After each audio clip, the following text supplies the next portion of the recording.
आप सभी को जय मसीह। और आज हम पढ़ेंगे पहला पत्रस उसके पहला अध्याय की 13 आयत से पढ़ेंगे। पवित्र जीवन जीने की बुलाहट क्या है उसके बारे में हम सीखेंगे। इस कारण अपने अपने बुद्धि की कमर बांध कर और सचेत रहकर उस अनुग्रह की पूरी आशा रखो जो यीशु मसीह के प्रकट होने के समय तुम्हें मिलने वाला है। आज्ञाकारी बालकों के समान अपनी अज्ञानता के समय की पुरानी अभिलाषाओं के सदृश ना बनो, पर जैसा तुम्हारा बुलाने वाला पवित्र वैसे तुम भी पवित्र अपने सारे चाल चलन में पवित्र बनो, क्योंकि लिखा है पवित्र बनो क्योंकि मैं पवित्र हूँ। हालेलुया। हम छोटी सी दुआ करें। धन्यवाद प्रभु यीशु पवित्र आत्मा पिता परमेश्वर, आप मेरे मुख से होकर बोले पिता, आज के वचन के द्वारा हर एक से बातें कर और हर एक के जीवन पवित्रता का जीवन जीने वाला बने, हर एक तेरे राज्य के लिए बने, हर एक तेरे स्वर्ग राज्य में प्रवेश करने पाए पिता। सबको तेरा हाथ में सुनता प्रभु जी, प्रार्थना सुना ब्लेस क्या। धन्यवाद। प्रार्थना दुआ यीशु तेरे मीठे मधुर नाम से मांगते हैं, आमेन।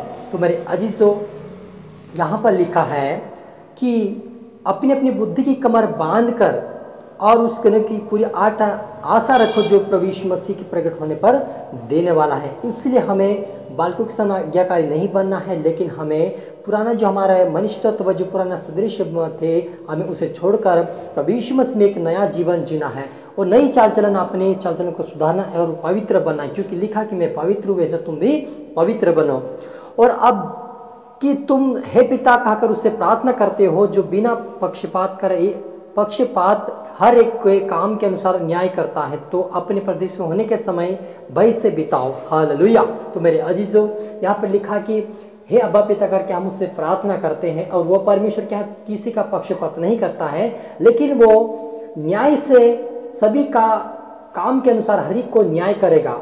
और वो समय के अनुसार यदि हम समय के अनुसार परमेश्वर सभी का न्याय करेगा, तो हम इस पृथ्वी के ऊपर एक परदेशी है तो हमें परदेशी को भय के साथ बिताना चाहिए, परमेश्वर के डर और भय में चलना चाहिए कि परमेश्वर के सामने कि मेरा चाल चलन कैसा है और मैं कैसे चल रहा हूँ, परमेश्वर की योग्य या नहीं, अपने आप को जांचे और परमेश्वर की पवित्रता में आगे बढ़े। और लिखा है क्योंकि तुम जानते हो कि तुम्हारा निकम्मा चाल चलन जो बाप-दादा से चले आता है उससे तुम्हारा छुटकारा चांदी सोना अर्थात नाशवान वस्तु के द्वारा नहीं हुआ, पर निर्दोष अर्थात निष्कलंक मेमने मसीह बहुमूल्य के लहू के द्वारा हुआ। हालेलुया।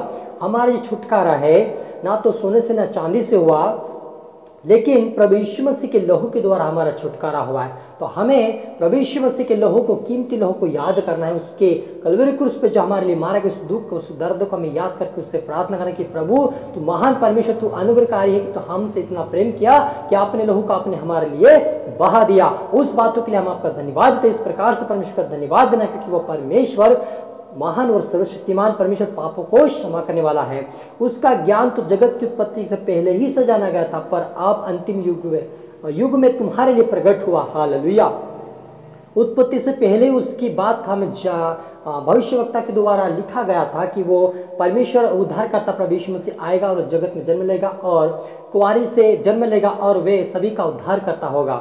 इस प्रकार से लिखा हुआ था, लेकिन जगत में इसलिए वो युग में आया कि अंतिम दिन में तुम्हारे लिए प्रकट हुआ है। प्रभु यीशु मसीह आप और मेरे लिए इस पृथ्वी पर आया ताकि हम अनंत जीवन को प्राप्त करें, पाप और बुराई से दूर रहें, घमंड से, व्यभिचार से, गुस्से से हम दूर रहकर परमेश्वर की योग्य चाल चले, अपने आप को पवित्र करें क्योंकि परमेश्वर पवित्र है। उसके द्वारा तुम उस परमेश्वर पर विश्वास करते हो जिसने उसे मरे हुए में से जिलाया, और महिमा दी कि तुम्हारा विश्वास और आशा परमेश्वर पर हो। हालेलुया। परमेश्वर पिता अपने इकलौते पुत्र को दे देता कि हमारी आशा उस पर बने। हमें आप और मुझे प्रभु यीशु मसीह के पर आशा होना चाहिए कि वही परमेश्वर का पुत्र है और वही परमेश्वर ने हमारे लिए उसको भेजा है और उस खुदा के द्वारा हमें अनंत जीवन मिला। तो उस खुदा का हम धन्यवाद देते हैं और हमारी आशा ये होना चाहिए कि हम एक दिन परमेश्वर के स्वर्ग राज्य में प्रवेश करेंगे, क्योंकि वह ऐसा परमेश्वर जो हमें अनंत जीवन देने वाला परमेश्वर है, जो कि उसके अनुसार चलेगा, अपने आप को पवित्र करेगा और पवित्रता में चलेगा, उसके डर उसके भय में चलेगा, प्रभु से स्वर्ग राज्य अनंत जीवन के वारिस के योग्य बनाएगा। हालेलुया। जब हम यहाँ पर यिर्मयाह भविष्यवक्ता की पुस्तक में पढ़ते हैं 9 अध्याय उसकी 23 आयत से पढ़ते, यहोवा यूँ कहता है कि बुद्धिमान अपनी बुद्धि पे घमंड ना करे, ना वीरता अपनी वीरता पे घमंड करे ना, धनी अपने धन पर घमंड करे, परंतु जो घमंड कर वह इसी बात पर घमंड करे कि वह मुझे जानता और समझता है। हालेलुया। मेरे अजीजों, हमें बुद्धि, ज्ञान, धन पे हमें घमंड नहीं करना चाहिए, क्योंकि ये परमेश्वर का दिया हुआ भाग है और हमें इस बात पे घमंड करना चाहिए यह परमेश्वर हमें समझता और जानता है। तभी तो प्रभु यीशु मसीह को हमारे लिए भेजा, ताकि हम अनंत जीवन को प्राप्त करें, पाप से छुटकारा पाकर अपने आप को पवित्र कर परमेश्वर का मंदिर बनकर हमारे जीवन में परमेश्वर अपनी आत्मा को भेजेगा और आत्मा हमारे जीवन में वास करना चाहिए, तभी हम परमेश्वर के पवित्र जन है।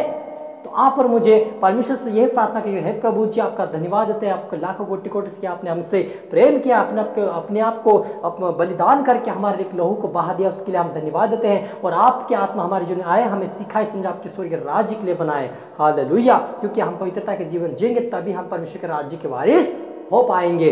आइए हम प्रार्थना करें। धन्यवाद सुना कि यहोवा परमेश्वर पिता, आपने कहा कि मैं पवित्र, तुम भी पवित्र बनो। पिता, मैं हर एक के लिए प्रार्थना, जितने देखने वाले सुनने वाले हर एक के लिए मैं प्रार्थना कर, सभी तेरी आत्मा से भरे, तेरे सामर्थ से भरे, पवित्र आत्मा हील व टच और ब्लेस कर इनके समझ बुद्धि खोल जाए। पिता, आज से ना अपनी बुद्धि पे, ना धन में, ना किसी ऊपर ना घमंड करे, लेकिन आपको समझने वाले, चाहने वाले बन जाए, आपके मार्ग पे चलने वाले बन जाए, इनका जीवन पवित्रता का जीवन हो जाए। आज से पवित्र आत्मा इनसे बातें कर, सपनों के द्वारा, प्रार्थना के द्वारा इनसे बातें कर, इनको समझ बुद्धि ज्ञान दे, आत्ममसल से भरपूर कर मेरे पिता परमेश्वर, वो तेरे स्वर्गीय राज्य के वारिस होने पाए। मेरे पिता परमेश्वर, आपके ऊपर आशा रखते हुए आगे बढ़े, आपके राज्य के लिए बने। मेरे पिता, हरि को तरह आत्मस्वता अपना प्रभु जी प्रार्थना सुना, आशीष किया, ब्लेस के, धन्यवाद। प्रार्थना दवा यीशु तेरे मीठे मधुर नाम से मांगते हैं, आमीन।